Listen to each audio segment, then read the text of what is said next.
So my last tail got torn up. I'm going to show you quickly how you can rig a plastic like that without a jig head so you can fish it in shallow water. Quite simply, there's some great worm hooks on the market these days, and this is called a worm hook. The idea is that it sits in the plastic, but it doesn't have the hook sticking out, so you can fish it through weedy areas, and there's lots of sand and weed where I am now, and I want to literally drag that plastic along and over it.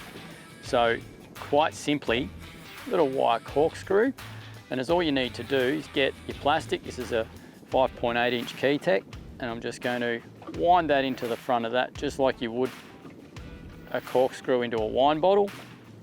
Push that in there, and this gives the best hold on a soft plastic. Heaps and heaps of bite. Wind that in like that till we get the hook in position. So we want this hook hanging down the belly of the plastic like this.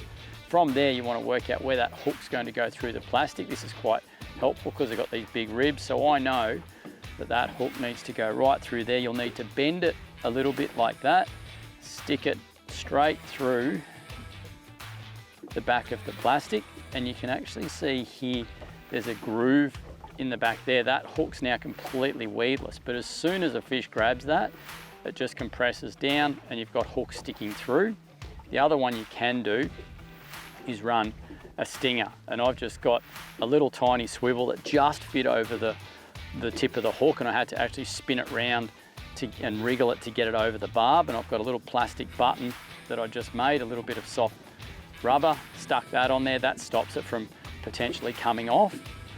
Okay, and then from there, I just get this, it's on that swivel so that hook rotates nicely, and I'm just sticking one of the hooks into the back like that. We can even go a little bit further back. We don't want that plastic to be bent in any way. You can see it's nice and straight.